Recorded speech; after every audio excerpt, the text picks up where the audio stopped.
Welcome to today's Explainer. We are jumping right into a totally fascinating concept from our source material today.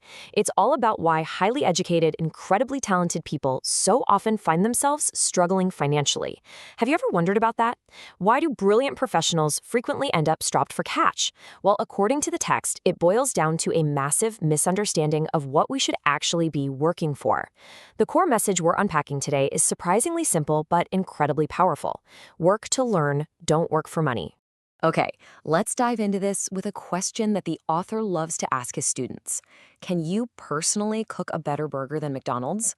I want you to really think about it for a second. Almost everyone who gets asked this question immediately raises their hand. I bet you're raising yours in your head right now, right? After all, McDonald's isn't exactly Michelin star material, is it? But here is the absolute punchline. If most people can make a better burger, why on earth does McDonald's make significantly more money than everyone else? The answer is brilliantly simple. McDonald's is just way better at the business system. You see, most talented people stay poor because they pour all their energy into building a better burger, but they know absolutely nothing about the business system that actually sells and delivers that burger to the masses. Which brings us to Section 1. Talent is not enough.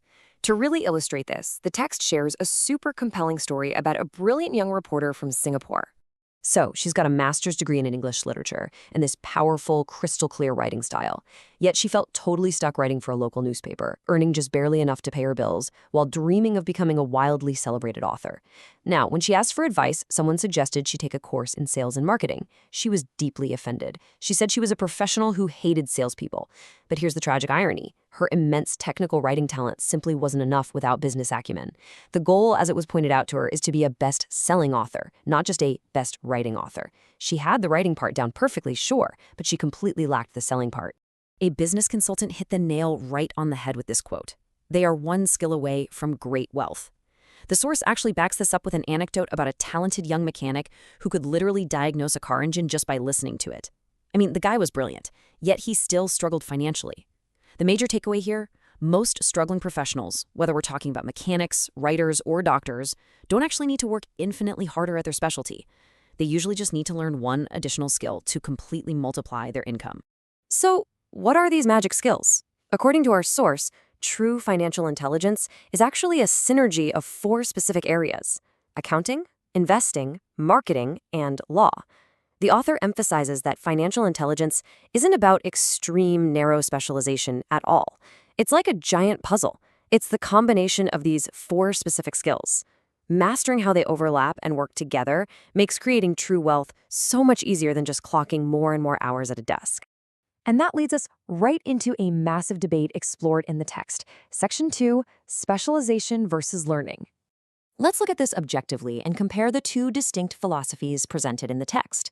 On one side, we have the educated dad philosophy. This mindset is all about extreme specialization. It's about seeking ultimate job security and eventually relying on labor unions to protect that highly specialized, narrow skill.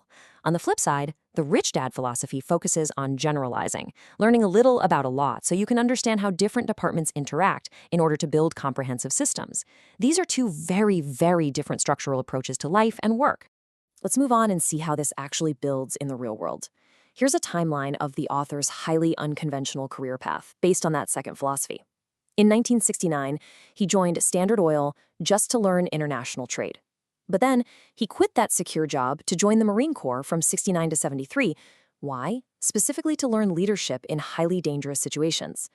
Fast forward to 73, he joined Xerox, solely to learn sales and overcome the fear of rejection. By 1977, he took all those diverse, generalized skills and used them to build his first company. He intentionally kept quitting secure, high-paying jobs simply to acquire specific life skills. Now, contrast that dynamic path with what happens to most people. The text describes it as a tragic hamster wheel. People end up working purely for short-term rewards. A paycheck to clear this month's bills or the hope for a tiny little annual promotion. It's literally like a hamster. Their little feet spin faster, the wheel spins faster, but they remain totally trapped in the exact same cage of their highly specialized job. And hey, if you think that specialized job is secure, consider this absolutely staggering number: 50%.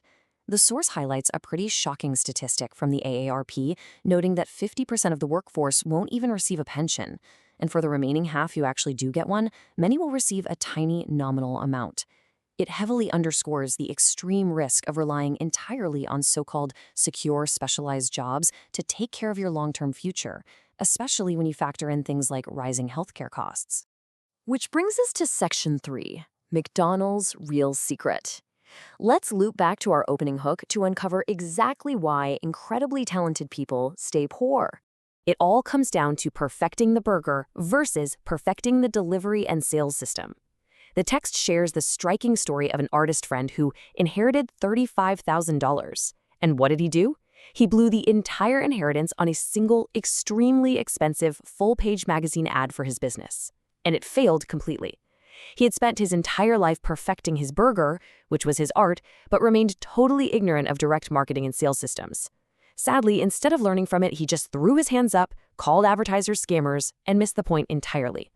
Changing this deeply ingrained mindset is really tough. As the old saying goes, you can't teach an old dog new tricks. The author notes how exceptionally hard it is for strict specialists to change course. He actually compares learning a completely new skill to going to the gym. It's painful at first, right? You might absolutely dread going. But taking a new class like sales or copywriting is absolutely necessary to avoid becoming financially obsolete, even if it feels about as appealing as getting a root canal right now.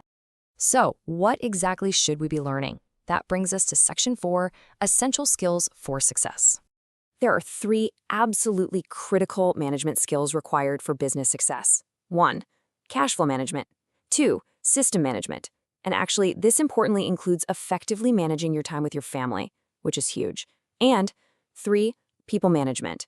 You literally have to know how to lead and organize others effectively, much like the author learned during his time in the Marine Corps. Building directly on that, the most essential specialized skills you can add to your toolkit are sales, marketing, and communication, which encompasses writing, speaking, and negotiating. The source goes as far as radically suggesting that people should consider joining network marketing companies for a few years simply to utilize their excellent training programs to get over the fear of rejection. That single communication skill alone is incredibly invaluable. So, the crucial point is this. Look down the road. What skills do you want to acquire before getting trapped in the daily grind? The text is practically pleading with young professionals to look at jobs as a place to learn rather than just a place to earn. It's all about being willing to sacrifice a little bit of short-term income today for incredible long-term knowledge that compounds over your entire lifetime. Moving right along to Section 5, the rule of giving and receiving. Now, this is a highly counterintuitive rule of wealth accumulation that the text emphasizes as a major differentiator. Think about it like this. The educated dad's mindset was, I'll give when I have extra money. He freely gave his time, sure, but he hoarded his money waiting for a surplus that, frankly, never materialized. The rich dad, however, operated on a totally different wavelength. Give money to make money. He actively donated to churches, charities, and his foundations because he understood a closely guarded secret of wealthy families. You literally must give first to open up the flow of wealth. It all boils down to that famous saying, give and you shall receive. To be truly wealthy, the text argues, you must be both a good teacher and a good student. Giving doesn't just mean throwing money at things. It means sharing knowledge and value. A lot of people struggle financially simply because they outright refuse to give first. They want to receive that paycheck before they offer anything of lasting value to the world. The author concludes by summarizing his own internal balancing act. He notes that he is constantly balancing the fierce capitalist inside him, the part that loves the game of making money, with the socially responsible teacher, who feels a deep responsibility to fix an outdated education system that only serves to widen the wealth gap. Both of these forces are completely necessary for true success. Which brings us to our final big question for you. Are you working just to pay bills, or are you working to learn something new? As you think about your next Monday morning commute, I really challenge you to reevaluate your entire career strategy. Are you just spinning on that hamster wheel, trying to build a slightly better burger? Or are you actively acquiring the business systems and skills that will ultimately set you free? It is a profound shift in mindset. Keep learning, keep pushing your boundaries, and thank you so much for joining us on this explainer.